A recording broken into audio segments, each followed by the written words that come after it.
السلام علیکم جی۔ عام طور پر یہ کہا جاتا ہے کہ اگر انسان کسی کے ساتھ کوئی اچھا سلوک کرتا ہے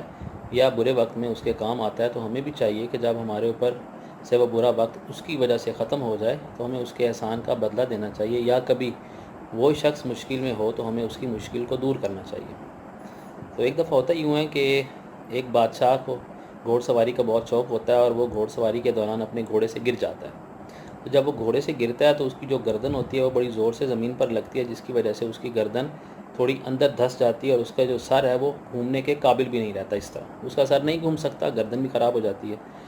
کیونکہ ملک کا بادشاہ ہوتا ہے تو طرح طرح کے حکیم آتے ہیں، لیکن کسی حکیم سے بادشاہ کو کوئی فرق نہیں پڑتا، اور وہ کافی ڈسہارٹ ہو جاتا ہے کہ میں اتنا بڑا بادشاہ بھی ہوں، اس کے باوجود ہی واز ہیلپ لیس، اس سے کچھ نہیں ہو رہا تھا۔ تو پھر اس کو ایک حکیم کے بارے میں بتایا جاتا ہے کہ وہ آپ کا علاج ہوپس ہو کے کر لے گا۔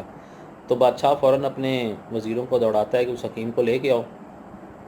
تو وہ جو حکیم ہوتا ہے وہ آتا ہے، وہ بادشاہ کا علاج کرتا ہے، اور اللہ کی رحمت سے بادشاہ ٹھیک ہو جاتا ہے، اس کا جو سر ہے وہ گھومنا بھی شروع ہو جاتا ہے، گردن بھی واپس اپنی جگہ پر آ جاتی ہے۔ تو بادشاہ بہت خوش ہوتا ہے اور وہ حکیم واپس چلا جاتا ہے۔ کچھ عرصے بعد وہ جو حکیم ہوتا ہے اس کے اوپر تھوڑا مشکل وقت آتا ہے، تو اس کو یہ بات یاد ہوتی ہے کہ میں نے جو وقت کا بادشاہ ہے اس کا علاج کیا ہے، جب کہ سب حکیموں نے جواب دے دیا تھا۔ تو وہ بادشاہ کے پاس آتا ہے اور اپنی جو بھی اس کی مشکل ہوتی ہے بادشاہ کو بیان کرتا ہے۔ بادشاہ اس کی وہ مشکل سننے کے بعد اس سے منہ پھیر لیتا ہے، اور اسے کوئی خاص توجہ نہیں دیتا اور نہ اس کا مسئلہ حل کرتا ہے۔ حکیم کافی مایوس ہوتا ہے اور اسے غصہ بھی آتا ہے کہ اگر میں نے اس کا علاج نہ کیا ہوتا تو آج یہ میرے سے منہ نہ پھیرتا، اس کی گردن ایک جگہ پر رہتی اور شاید یہ میری بات بھی سنتا، لیکن میرے علاج کی وجہ سے آج اس نے میرے سے ہی منہ پھیر لیا۔ تو حکیم اپنے اندر ٹھان لیتا ہے کہ میں اس سے بدلہ ضرور لوں گا۔ حکیم اس طرح کرتا ہے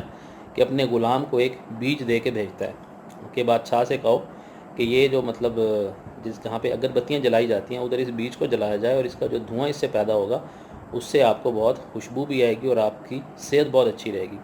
تو بادشاہ اسی طرح کرتا ہے، اور جیسے ہی اس کا دھواں بادشاہ سونگنا شروع کرتا ہے تھوڑی ہی دیر بعد اس کا وہ دوبارہ والا معاملہ بحال ہو جاتا ہے، یعنی اس کی گردن بھی اکڑ جاتی ہے اور اس کا جو سر ہے وہ مڑنے کے قابل بھی نہیں رہتا۔ تو بادشاہ ادھر ہی سمجھ جاتا ہے کہ یہ اسی حکیم کی چال تھی، اس نے اپنا بدلہ لیا ہے کیونکہ میں نے اس کی بات نہیں سنی تھی۔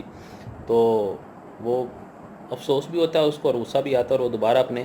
وزیروں کو دوڑاتا ہے کہ فوراً جا کے اس کو حکیم کو لے کے آؤ میرے پاس، میں اسے معذرت بھی کر لوں گا، اور تاکہ وہ دوبارہ میرا علاج بھی کر دے، اور جو اس کا معاملہ ہوگا میں کوشش کروں گا کہ وہ بھی حل کر دوں۔ تو وزیر کیونکہ حکم کے پابند ہوتے ہیں وہ جاتے ہیں، اس کو ڈھونڈتے ہیں، لیکن تھوڑی دیر ہو جاتی ہے۔ اس سے پہلے کہ وہ وزیر اس حکیم تک پہنچیں وہ حکیم اپنی جو گھر ہوتا ہے وہ چھوڑ کے کہیں چلا جاتا ہے۔ کافی ڈھونڈنے کے بعد بھی وہ نہیں ملتا،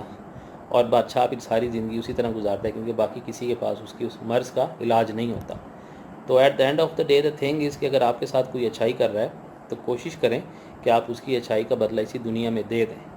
ورنہ کچھ لوگ ایسے ہوتے ہیں جو اس اچھائی کے بدلے پھر انتقام پر اتر آتے ہیں، اور جب وہ انتقام لیتے ہیں تو پھر انسانی انتقام سے اللہ تعالیٰ کی ذات بھی معاف فرمائے۔ Thank you so much.